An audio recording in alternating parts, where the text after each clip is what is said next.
Okay, good morning and welcome to another day here on planet Earth. I am your Merry Gardener and this is the Solo Gardener podcast. It's going to be a spicy one. Okay, it's going to be a spicy one because I'm about to tell anyone, RHS, I'm saying this with trepidation, you might want to cover your ears. No, I'm totally joking.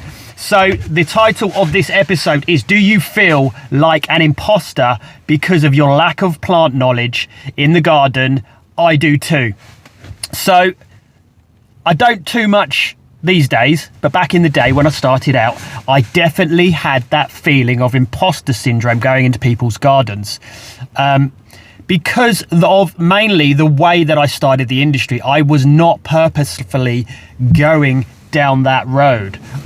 I grew up with my dad as a gardener, 14 years old, and it was just what we did. We just went to work, me and my brother went to work with my dad around about 14, and we just got to work and we learned everything that all the skills we learned on the job. I had no aspirations to go any further than that. I wanted to go to art college and become a graphic designer and all that sort of stuff, and I did follow that route. But it just got me thinking that for a long time, I didn't know what plants were called. I didn't know barely anything. I'm not knocking RHS people. I think everyone is valid in this industry.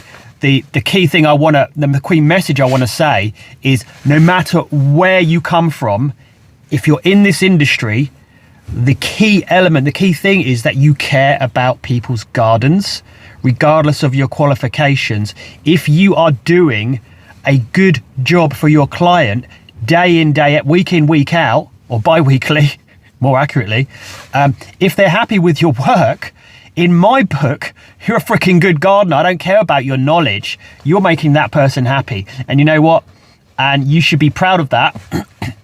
And you need to take that as super value, because you're turning up, you're doing hard graft, and you are making someone happy, and you're a good gardener. I'm just putting that out there. And if anyone tries to put you down and make you feel that you're less than because you don't have superior plant knowledge, I want you to hold your head high and say, no, I am a forever learner, and the best gardener is a humble gardener, in my opinion, because not even Alan Titmarsh or any of those top gardeners know every single thing. It is a lifelong learning thing, gardening, and if you are passionate about it, you will grow better and more knowledgeable over time. That's the important thing. So I just wanted to throw that in there at the beginning. I'm not knocking RHS. I love every garden. If they do a good job, hands down, that doesn't matter. But there are some lessons you can learn from each other. Now, back in the day, I've had all kinds of gardeners work with me. Complete beginners, know nothing. And then I've had tree surgeons work for me. I've had people who have come from, say, working in a nursery. Okay, yeah, so I had a guy working with me in a nursery, and he had hell of a lot more knowledge than I did, and we celebrated that. And on my website, I called him Plant Boy because he had so much knowledge. But there were some things as well, I just want to note, that he had some flaws. You know, he wasn't perfect. I'm not talking about his plant knowledge, but in his work ethic, kind of that lazy attitude. And then I had another guy who's complete zero knowledge of plants, but his work ethic was freaking insane, and he was making my company more money than the other guy. But what I did is I put them together, and over time they're kind of teaching each other and then bringing each other up. And that Sam I'm talking about, Sam's we used to call him Beast Mode Sam and Plant Boy. And occasionally, those two would work on their own. I'd come into, and they'd start throwing knowledge at me, and I'm gonna go, whoa, I didn't even know that stuff. But it it kind of enriched everyone. So I do want to encourage people to increase their knowledge over time. I don't want you to think, oh, you're going there and you don't want to learn anything. I think it's really important to learn this stuff, and it will benefit you more so in winter, because obviously in the summer you're cutting grass, you're keeping on top of the garden, which is, you don't need a huge amount of knowledge to cut grass and cut hedges. It's pretty basic stuff. But if you increase your knowledge to the point, it will enrich, it will actually create more opportunities in winter. So it's massive value for you, and gives you more confidence in the garden. I'm looking here because I've got my notes, because last time I forgot a few bits and I don't want to forget a few bits. So I've covered me starting out and that kind of stuff. I grew up, I was a shy kid, and I grew up with a family around me. My brother, my dad, my cousin, the ones that come to mind, all gift of the gab, right?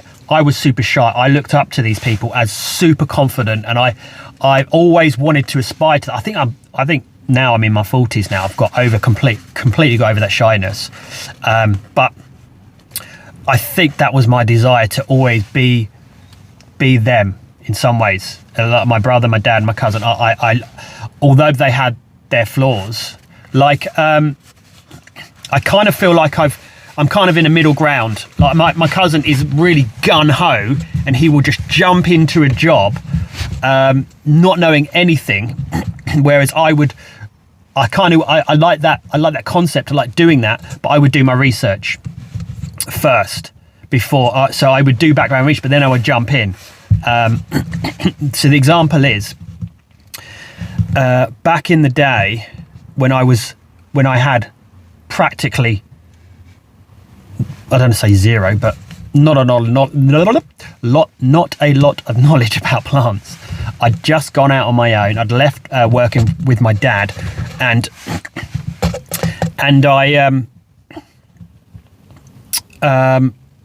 I decided to get into planting, buying plants, planting them.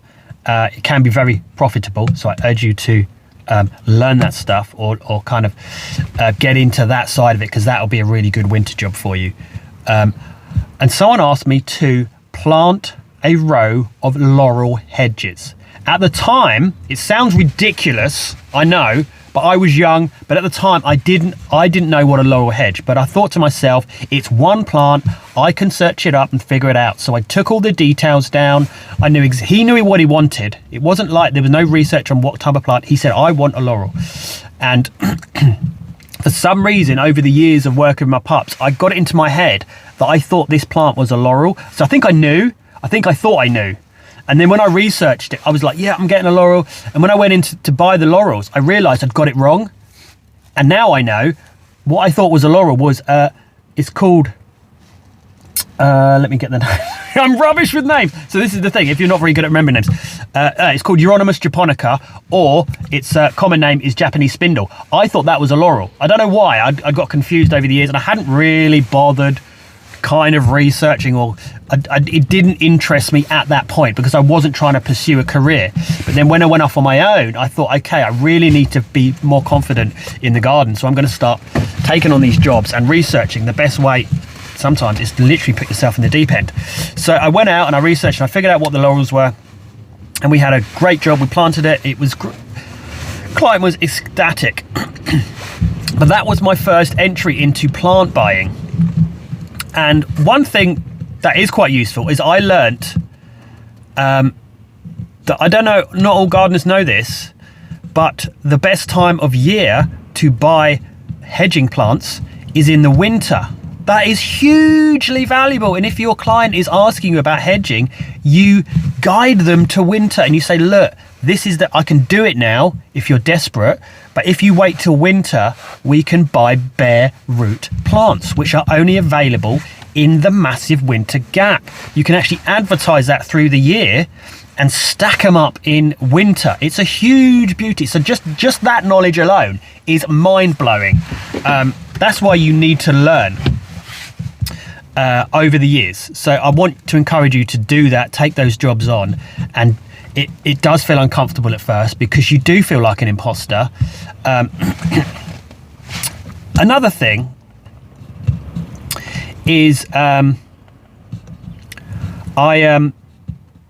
talk to my clients, and a lot of the time over the years, some of these old ladies, literally, that you'll go into their garden. Every client's different, but imagine an old lady. She's lived here for 20 years. She knows the name of every single plant in her garden because generally she brought and planted them. You find that a lot. Like, I spoke to one the other day and he said, see all those hedges there? I planted them like 35 years ago. So he's going to know exactly what they're called. So talk to them. They will tell you. I would not be embarrassed, not now, to admit I don't know every plant. It's impossible. There's not enough room in your brain, mate. Alan Titmarsh, like I say again, he's not going to know everything, and you want to go in there honestly and say, I'm a lifelong learner, I'm really interested in this stuff, and just chat to them, be honest. Also, I liked when I started buying plants for my clients, I would build up a relationship with a local nursery. And the beauty about local nursery is they are the experts of plants. They know them ins and out. They have grown from seed. Do you know what I mean? That is their world. And the knowledge they have, you are missing a trick if you're not going in there and asking them for advice. Now, I at the beginning, I would make note of the position of the garden, say where it's facing, north, south, and you can take all that info, what the client wants, what they don't want, they want some ideas, go into the nursery and say to them, look, I've got this garden, it's north facing, and they're looking for these kind of things. Have you got anything? Bam! That nursery is going to be, they want to sell to you. They've got it's like a perfect union in some ways, and at the same time they're telling you, and you're learning. It's like, oh my god! And if you keep doing that over and over again, eventually this stuff sticks in your head, and you start to learn the names of things. And I don't know if you know, this is literally, it feels like cheat mode. You can download an app, take a picture of a leaf, and it will tell you. You can have the app on your phone, you can cut someone's hedge, and you go, you know what, I don't know what this is called. You grab one of those leaves, take a picture of it, and it will tell you what it is. And I think there is at least, I haven't got one on my phone at the moment, but the last time I downloaded one, which is a while ago, you get, some of them are paid, it's cheap as chips, worth buying, by the way, and some of them will have, like, you can ask it like 3 questions a day or week, I can't remember what it was, but you take a picture and it tells you. It might have different options if some of them are a little bit tricky, but you can kind of match them up and see, yep, that definitely is that one. I just want to put all the love out there to the guys who do feel like that, and if anyone tries to put you down or anything, I want you to say that you're a lifelong learner, but if you care about doing a good job, I think, and your client's happy, I don't think anyone can say anything to you, because you are doing what you're supposed to do. I'd love to know what you think. I'm sure this could be quite a controversial subject, like being a gardener and admitting potentially you don't have sufficient plant knowledge. It's kind of like a dirty secret that you probably wouldn't want to tell your client. Now, I've gone into quotes, kind of scared and terrified, especially at the beginning, thinking I'm going to be exposed here as a fraud. And the way I look at it is, you don't need to be qualified, for one, to be a gardener, but you don't need to be qualified to cut grass, to pull weeds, to do these maintenance jobs. You don't need a college uni degree, and you can learn on the job. Wanted to give you that little bit of confidence to say, yeah. Anyone who's RHS, I love you all. Just bear that in mind. I'm not throwing a dig at you. There is a place for everyone, and all that is required is care and attention, and the rest of it we can kind of learn along the way. That was one other thing I wanted to just bring up. One of my old employees, he came in with the qualification and the knowledge, but there were certain areas where I'm not putting this on you guys as an RHS thing, I'm just saying him personally, he was a bit lazy. That's a personal thing, it's got nothing to do with his qualification, but some of the decisions that he made were not very helpful for the client. So imagine, say you've got a garden, is kind of, you've got a shrub leading up to the house, and the client, the bush is growing over the path, right? And the client has asked, can you cut that bush back? Now Daniel would say to me, oh, but that's about to flower, you can see the buds on it, right? And so he won't cut it. But the problem you've got is that client is bugging the client. And the client, like, there's another scenario where, like, maybe that shrub is scratching his door, or when he gets out, it's such a bugbear for him. And he's specifically asked me to cut it. But Daniel's just can't do it because it's about to bud. So there can be a compromise there. You need to say, obviously, you don't want to be cutting things that are in bud, but you have to take the client's consideration into point. And what I would suggest is maybe to the client, let's cut back the sides, but we'll leave the top to flower. So you get that, and we get to see those beautiful flowers, or you get to see those beautiful flowers. And there also may be another scenario where you've got a whole bunch of shrubs, they're all fighting for that space, but maybe one of the shrubs is kind of encroaching on the other one. And you can kind of tell, like, you look in the garden and you see, like, things just look a bit messy, but they're about to bud, they're about to flower. Oh no, we can't touch it. But it's killing off that plant. So we're gonna have to do something, do you know what I mean? So again, undercut. You can do a tidy undercut on the sides and leave the top to flower. But some of the RHS guys, no, it's the wrong time of year, you can't do it. And I'm just like, you can, because I'm tidying this garden and it's my job to keep my client happy. It's not my garden. It's like, your client has to look at that garden every single day. You just go in there and do your kind of thing, but you have to please pay attention to your clients and what they are asking for and what their goal is. What do they want to achieve? I'll ask my clients that all the time, if there's something specific they want done, and I'm thinking in my head, not kind of the right time of year, but what exactly are you trying to achieve? Oh, I need to do this because of this, and there you make sense. Now we can come up with a solution. It is a little bit of problem solving, especially when you've got really small gardens and big plants and it's just all over the place. Sometimes you have to do things that are against the rules.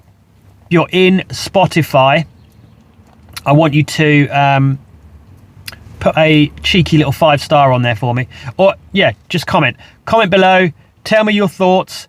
Do you agree? Do you disagree? Do you know what I mean?